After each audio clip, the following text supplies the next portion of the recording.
Hi viewers, welcome to my channel. I am Dr. Humera.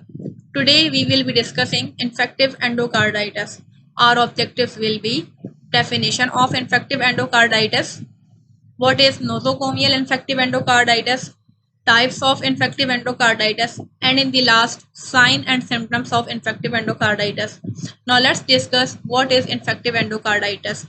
It is defined as an infection of the endocardial surface of the heart, which may include one or more heart valves, mural endocardium, or a septal defect. Now let's discuss what is nosocomial infective endocarditis.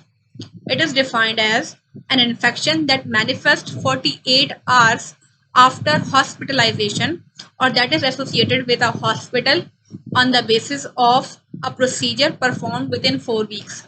Now let's discuss types of infective endocarditis.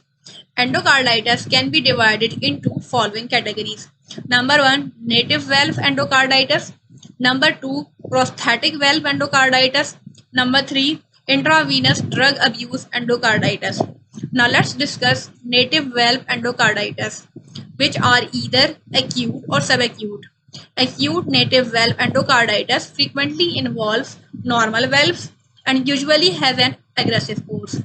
It usually occurs on the right side of the heart, while subacute native valve endocarditis typically affects only abnormal valves.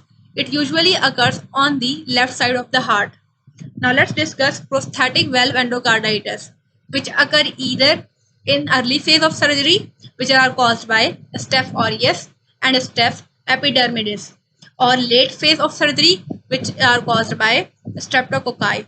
Now let's discuss signs and symptoms of endocarditis. Signs and symptoms of endocarditis include fever, which are often low grade and intermittent, petachy or petachy, subungual or splinter hemorrhage. These are dark red linear lesion in the nail beds. Osler nodes. These are tender subcutaneous nodules which are usually found on the distal pads of the digits. Janeway lesion. These are non-tender maculae on the palms and sole. And in the last, Roth spot. These are retinal hemorrhage which is small and clear centers. That's it for today. Thank you for watching.